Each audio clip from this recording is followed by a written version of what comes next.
Hello ladies and gentlemen, and welcome to another exciting episode of Top Hat Chat on YouTube. We are simultaneously filming this video live on Twitch, and we have just had a great question from the great guru Larry, who has asked us, what's he asked us, Mr. Streak? What's he asked us, Mr. Orb? So, why is the PS2 still the most successful games console of all time? That's the one. Yes, so why is the PS2 still the most successful games console of all time? Yeah, I mean, I suppose it's an interesting question. A little bit worried that it's not 10 to 15 minutes worth of content, but we're going to crack on. You say that it is. It is. And I'd quite like to see your reasoning behind it. I mean, Why the reasons still? that I can see straight away is going to be that, you know, it had a lot of appeal when it came out. A great library of games already established in the gaming market, as the PlayStation was successful before it. So it would have sold a lot of consoles.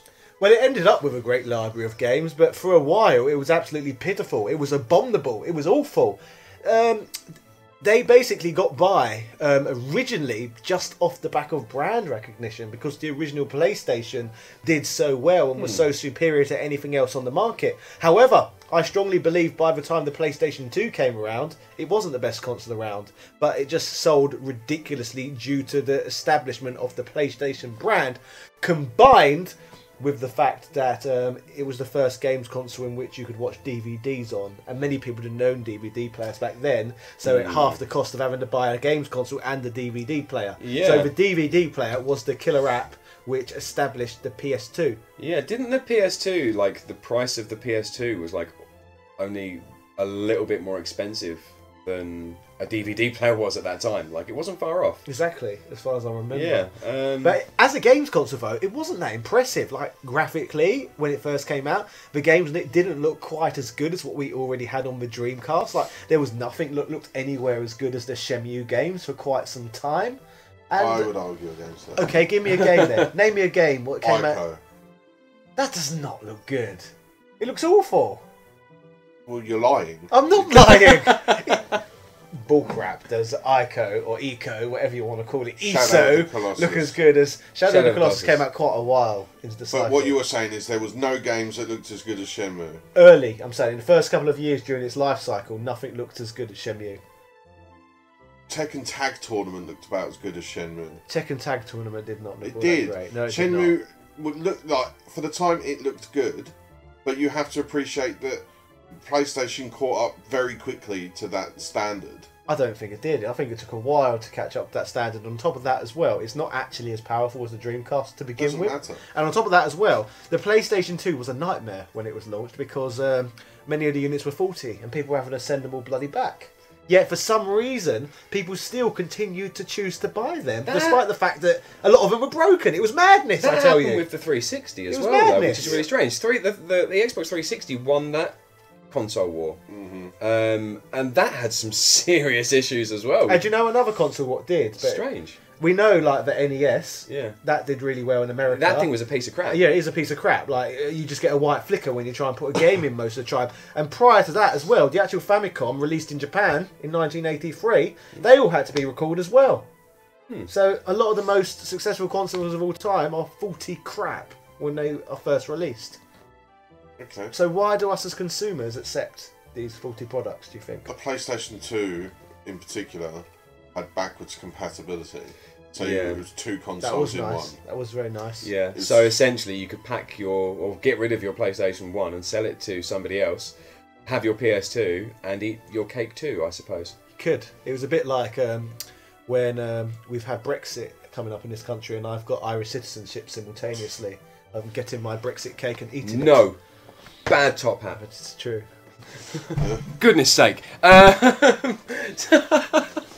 Yeah, so I mean, the PlayStation 2 sold ridiculously well, and you're saying it's to do with the DVD player. What was the life cycle of the PS2? It's the DVD player combined with the brand recognition, what they established from the original PlayStation. That's what I think, because I don't think it was graphically impressive. It's the weakest. It was weaker than the Dreamcast, and the GameCube and Xbox, what came out shortly after, were much more powerful. Like, wasn't the original Xbox like 4 times as powerful as the PS2? The Xbox there was little reason to own that product over the others, but for some reason people just ate up the Sony brand and brought it up anyway. It was all about brand recognition and brand power, which is still the same scenario to this very day. It had by far the largest library of games. But it only got such a huge library based off the back of its brand recognition and how many units were out there. But what I'm saying to you is it has, due to the fact it has such a large sort of third-party support, it was almost inevitably going to become the #1 console of that generation,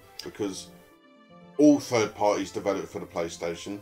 It looked like it was the easiest console to develop for in that generation, because they had particular issues with GameCube developing for that, they had particular issues with the Dreamcast and developing for that, and for the original Xbox, despite the fact that that was like a Windows invention, like it was Microsoft, so it should have been fairly easily developed for, but it wasn't. It developed it ended up amassing this huge library of games.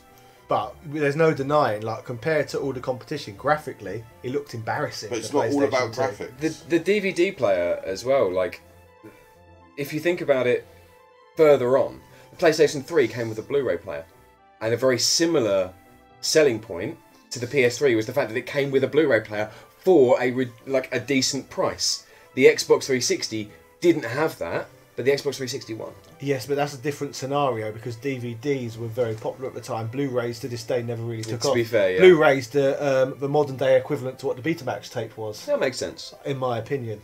Yeah. So I don't think that's completely right, but I think it's pretty spot on. Would you not agree? Betamax and Blu-ray, they've had a similar life cycle. Betamax was like... Betamax is more like HD DVD. Yeah. Betamax is like HD DVD. Yes, because Blu-ray competed against HD DVD. Yes. It didn't compete against DVD. Yeah. And both formats never really worked, because you never had back in the day, you never just had Betamax and VHS. There was other media formats around as well, like Laserdisc. So it's no different. There's always been multiple formats around. And then you had Super VHS and all stuff like that too. Super VHS. Yes.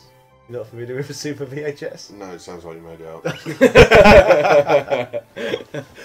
To be fair, you could have made that up.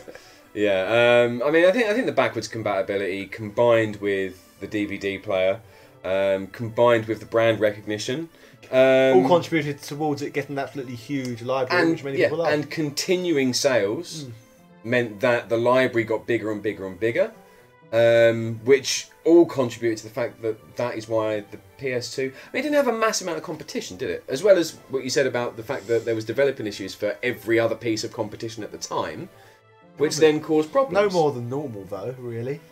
Well, I think more so than normal, because if every other console in that generation is hard to develop and expensive to develop for, you become the default choice. So more people will buy you. So what we're saying is that you are right, but it wasn't the two things that you said weren't the only contributing factors, and we've unravelled the rope. I'm saying and found all of the little strings that then formed the noose for the other consoles, I suppose. Exactly. I'm just saying that it's a very tired metaphor, but it's one nonetheless. All I'm saying is the points I made are more important. You would say that. I would say that, yes. Because you're an aggressive narcissist. I'm not going to disagree. I'm not going to disagree with myself. Having for fun. Yeah. Come, just do an outro. Okay. So, ladies and gentlemen, thank you for watching another exciting edition of Top Hat Chat.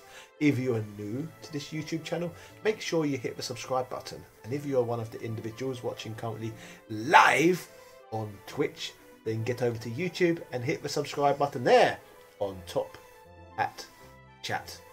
Cheerio. I'd like to give a huge shout out to Ben Sainty and Michael Keneally, as well as all of our other patrons. You help keep this channel going. We appreciate your support. And if anybody else would like to donate to this channel, there is a link in our description.